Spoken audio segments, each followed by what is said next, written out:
இந்த video Wednesday எடுத்திருந்தேன். சாமான் தேய்க்கிற இடத்துல பார்த்திங்கன்னா மாட்டுக்கு தண்ணி ஊற்றுறதுக்கு ஒரு பக்கெட்டையும் குப்பை கவரும் வச்சுருந்தேன். அதெல்லாம் இப்போ அடியில் வைக்கிறதில்ல.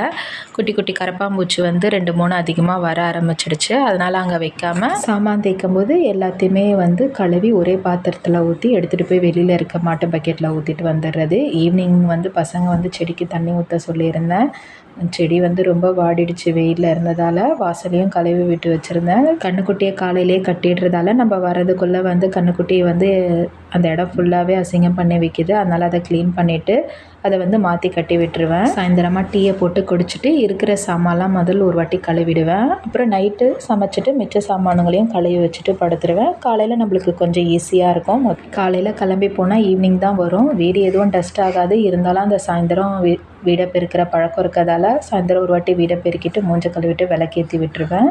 ஈவினிங் வந்து பூ பறிக்க மாடிக்கு போயிட்டோம். புகழ் வந்து மாடிக்கு போனாலே ஜாலியாக அவர் வந்து சைக்கிளில் விளையாடிட்டு இருப்பார். கோவிலில் வாங்கின பொரி உருண்டையை வச்சு சாப்பிட்டுட்டு இருந்தான் புகழ். சரி பூவை கிள்ளிட்டு எப்போவுமே மேலேயே வந்து பூவை கட்டிட்டு வந்துடுவேன். கீழே டிவியில் போர் அடிக்கும். அதுக்கு கொஞ்ச நேரம் வந்து மேலே வந்து பசங்க விளையாடிட்டு இருப்பாங்க. அதனால் மேலேயே உட்காந்து பூ கட்டிட்டு புகழுக்கு வந்து இன்னையிலேருந்து வந்து சொல்லிக் கொடுக்க ஆரம்பிச்சிட்டேன். புகழுக்கு என்னென்ன தெரியுதுன்றதே எனக்கு தெரியல. ஏன்னா எந்த புக்ஸுமே இன்னும் கொடுத்து விடலை. இந்த மாதிரி ஆக்டிவிட்டீஸ் மட்டும்தான் கொடுத்து விட்டுருந்தாங்க. அதில் வந்து நான் அந்த ஷேப்ஸ் எல்லாம் கேட்டிருந்தேன். அவன் வந்து ஷேப்ஸ்லாம் கரெக்டாக சொல்கிறான். கலர்ஸும் கொஞ்சம் சொல்கிறான். ஒரே சந்தோஷமாகிடுச்சு. ஓகே, இந்த அளவுக்கு அவனுக்கு தெரியுதுன்றது. நான் கூட பயந்தேன் அவன் வந்து உட்காந்து படிக்க மாட்டான், துருன்னு ஓடுவான்னு சொல்லிட்டு. என் பொண்ணு அளவுக்கு அவன் அமைதியானவன் கிடையாது. கொஞ்சம் துருன்னு இருப்பான். அதனால் நம்மக்கிட்ட வந்து படிப்பானான்ற டவுட் எனக்கு இருந்தது. ஒரு 1 மந்த்து பார்த்துட்டு எப்படி இருக்கான்னு சொல்லிட்டு டியூஷன் போட்டு விட்டுறலான்னு நினச்சிட்டு இருந்தேன். ஓகே, அவன் வந்து ஒரு மாதிரி பாசமாக பொறுமையாக இதை பண்ணலாம் அதை பண்ணலான்னு சொல்லிட்டு அவன்கிட்ட விளையாட்டுத்தனமாகவே பேசினதுக்கப்புறம் அவனே உட்காந்து நல்லா படிக்க ஆரம்பிச்சிட்டான் இன்ட்ரெஸ்ட்டாக. ஒரு மணி நேரம் உட்கார வச்சு படிக்க வச்சா அவன் பிக்கப் பண்ணிப்பான்னு நினச்சிட்ருக்கேன். நான் வீட்டில் வந்து சீம்பால் எடுத்து வச்சுருந்தேன். எப்போவுமே வந்து நான் சீம்பால் காய்ச்சவே மாட்டேன். ஒரு கிளாஸ் மட்டும் சாமிக்கிட்ட வைக்கணுன்றதுக்காக காய்ச்சி வைப்பேன்.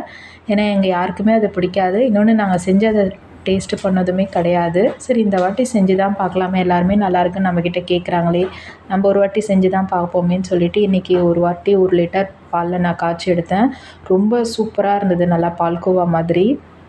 நான் என்னோடய ஸ்கூலுக்கும் ஒரு பாக்ஸ் கொண்டு போயிருந்தேன். எல்லாருமே ரொம்ப விரும்பி சாப்பிட்ருந்தாங்க. ஈவினிங் பசங்களுக்கு எடுத்து கொடுத்தேன். பசங்களுமே ரொம்ப விரும்பி சாப்பிட்டாங்க.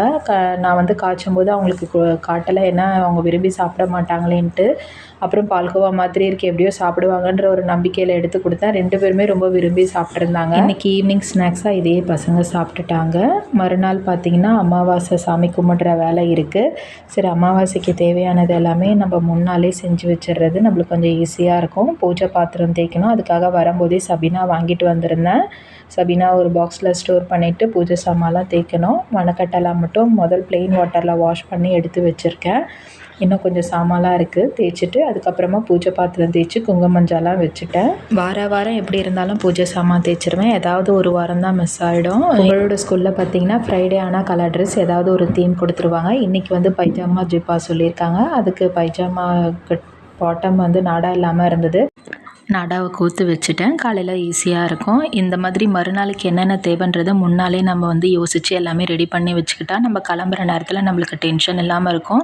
இந்த மாதிரி பிஸியாக இருக்கிறது ரொம்பவே பிடிச்சிருக்கு. இந்த வீடியோ உங்களுக்கு பிடிச்சிருந்தா என்னோடய சேனலை சப்ஸ்கிரைப் பண்ணிக்கோங்க. தேங்க்யூ.